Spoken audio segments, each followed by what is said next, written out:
coming into the season, looking at the schedule for the Canucks, you say, hey, if the Canucks are 2-2 after 4 games, 2 games against the Oilers, Philadelphia, that's a team you should beat, and then the Lightning, hey, maybe that, Lightning are pretty good. 2-2 doesn't sound too bad. But when you look at how the Canucks got to 2-2, and we now have 3 straight games against varying difficulties of opponents, the Oilers being a very good team, the Flyers being a not very good team, although I think they took it to the Oilers tonight, and the Tampa Bay Lightning being, I think right now, without Vasilevsky especially, a decent team. The way that they have been systematically outplayed these last 3 days, or 3 games, I should say, it's troubling. Especially when you look at the first 2 games of the season, you look at how the Canucks looked different, right? First to pucks, winning puck battles. And the second game, they still got the sticks and lanes and they still battled out a win. And then you look at these, this game against Philadelphia and then this game against Tampa Bay, and you don't see that much, except for one line. Genuinely, there's one line still doing that. And we'll get to that later. It's obviously the PB&J line, Phil DiGiuseppe, Brock Besser, and JT Miller. So let's break down this game. We'll talk about it. We'll go over my thoughts. I've got a lot, unfortunately. I wish I didn't. I wish this was a nice little win on a Thursday to end the week, and everything would have been nice and happy, but that's not the case. So, Lafferty takes an early penalty. It's boarding. Big plays from Demko and Suter keep it tied up. PK looked pretty good there. JT Miller had a nice rush early. Looked kind of like Sam Lafferty.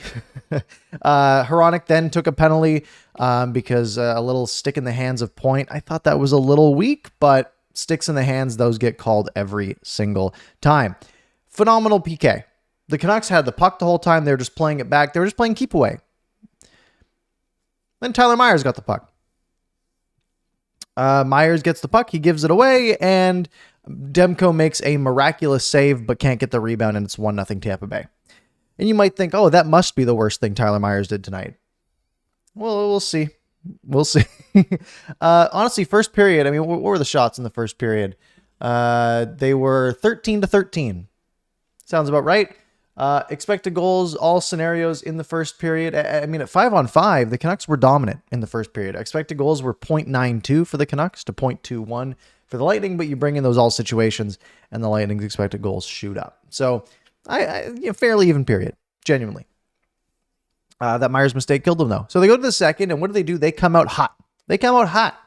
And that is that PB&J line. JT Miller with a great steal down low. He finds Brock Besser, quick shot, far side. And I thought this was really impressive because his stick got lifted right before he took that shot. I noticed my mic is peaking a little bit. I'll fix that. Right before he took that shot, Besser's stick got lifted. He got it back down, got the shot off. And it's 1-1. And then just 48 seconds later, Tyler Myers redeems himself. A rocket, top corner, 2-1. Great shot. Now, so he's 1-1, right? He's allowed one. He's got one. At this point, Canuck Clay tweeted, my co-host on Canucks After Dark, tweeted, Tyler Myers' redemption tour starts now. And I said, oh, he'll blow it in the next 90 minutes. I said, that will not age well. Guess who was right? Canucks get a power play 4 minutes in. Kuzmenko got tripped. The linesman ruined the play back to the point and really killed that power play. Genuinely, a pass back to the point off the boards. It hit the linesman's foot. Tampa got declared. The Canucks never got set again. And honestly, Tampa Bay had some chances after that too, so that's not ideal. So that one gets killed off.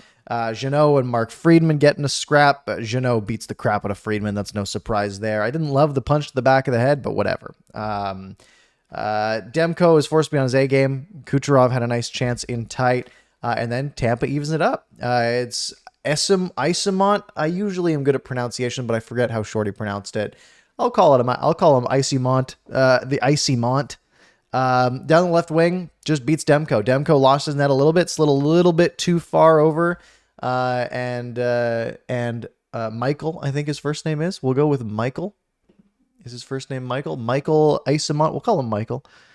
Scores. It's 2-2. And then a minute later, Canucks just can't stop the bleeding. They can't clear their own zone. This has been the case for the past 3 games. Like how many goals have they had scored on them where they just haven't been able to get the puck out? It's been too many. There's 4 bodies in front. Kucherov's shot finds a way through. It's not a particularly fancy goal. It was just, hey, lots of traffic in front. Demko never saw it. Kucherov goes short side, and it's 3-2. And then Tampa Bay has all the pressure for the rest of the period. Canucks still not clearing. Beauvillier. Beauvillier made a play here that really frustrated me. The Canucks cannot get the puck out of their zone. And then Beauvillier gets the puck and a chance for an easy just lob to the far blue line, and he doubles back to try to keep possession and just loses it. Like when you're getting hemmed in this much, you have to simplify. You have to just get the puck out over the blue line, right? Get it out, get a change if you can. If you have to ice it, sure. At least you can get a little bit of rest. Maybe a timeout even. Very frustrating. But the Canucks are, they survive for the most part. I mean, they're down 3-2. They really wasted their second period in their hot start. If you look at the expected goals in the second period, 2.1 for the Lightning, 0.34 for the Canucks, and at 5-on-5, it's even worse. At 5-on-5, expected goals were 89% in favor of the Tampa Bay Lightning. You know what that means? That means you were terrible. Genuinely, the Canucks got straight up outclassed in the second period, and it was the case last game too. I think I saw a tweet from I think it was from Drance that I'd love to pull up, and I'll see if I can get it on screen here for you, and I probably can pretty quick. Here we go.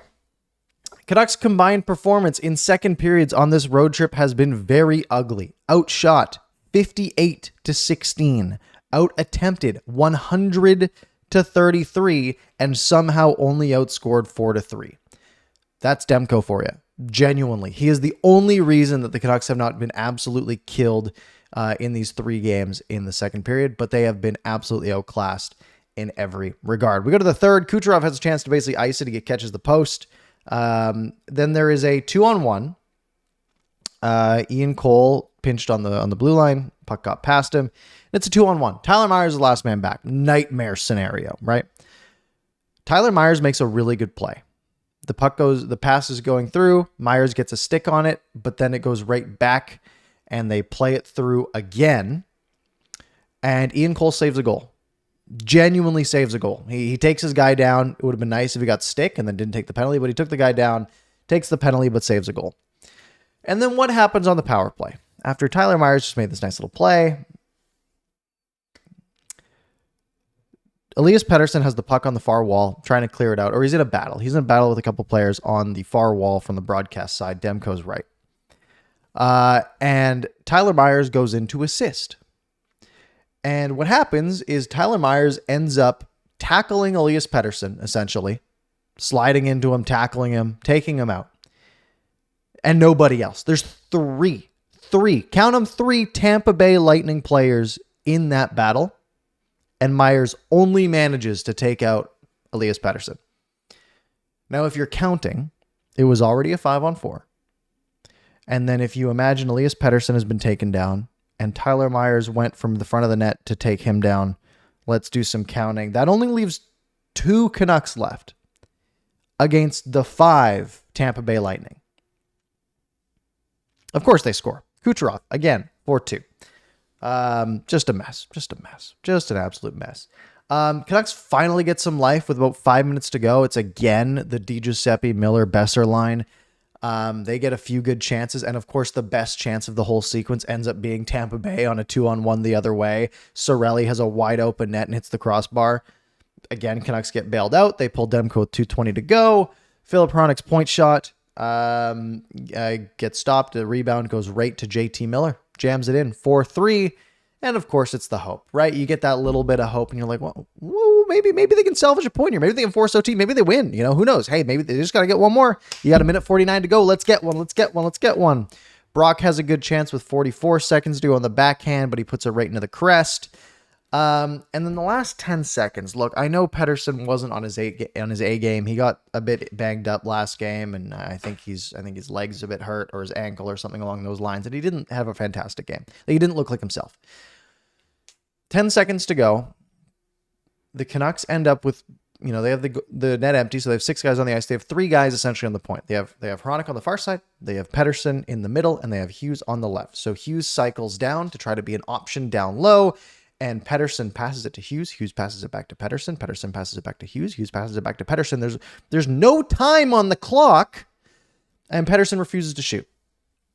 The only shot the Canucks get in the last, I'd say 10 to 15 seconds with all of the possession and extra man on the ice, the only shot attempt that they had was a Quinn Hughes shot from the goal line in the corner. You took the time out with a minute 49. You got to drop something better than that. There's got to be something better than that available. There just has to be. But that's the one chance they get. It obviously doesn't go, and that's the ball game. So the Canucks lose this one 4-3. It's back-to-back losses. Was it as bad as the Philadelphia loss? Absolutely not. But, you know, you get to play Tampa twice a year. This is the time you're going to play them without Vasilevsky.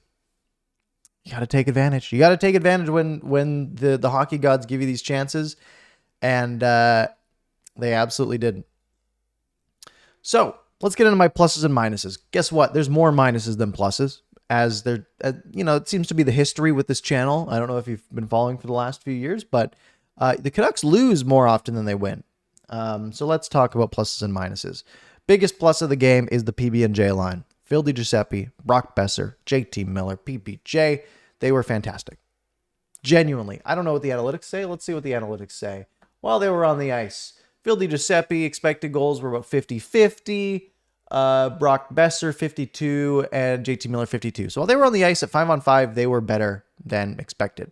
Best on the team was actually Andrei Kuzmenko. While he was on the ice, 0.74 expected goals for the Canucks, just 0.06 for the Lightning. So nothing was going on for the opposing team, while Kuzmenko, Garland, and Pettersson were all out there. So while Pettersson didn't look like himself, he was still making guys miss. He's playing really good defensive hockey. He came back for a couple of really good plays. And there was a few times where he had the puck in a phone booth. Like he had guys around him and he just was like in tight with the stick and making nice little moves and keeping possession. Pettersson, for having an off game and for seemingly being a bit injured, played pretty well. Him at 100% might be a difference maker in this game. Another plus is the Canucks, after these two miserable games, are still 2-2. They have 78 games to go. They need to end up 14 games above 500, would be 96 points.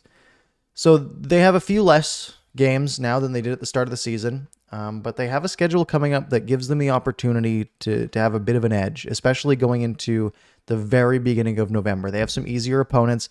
They need to get out ahead of things, and they need to do it quick. Thatcher Demko is fantastic. You see the 4 goals. It's not his fault. I mean, it just isn't.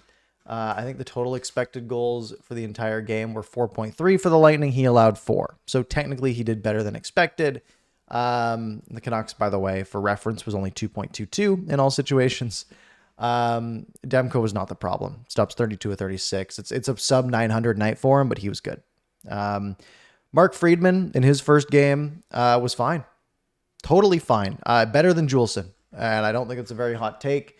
Analytically, he was in the tank, genuinely. But he's not developing anything offensively. I thought he was okay. I thought he was better than Juleson would have been. And somehow Tyler Myers is a big-time positive on the expected goals. Until you loop in all situations, then he's also in the tank. Let's go to the minuses. Let's talk here.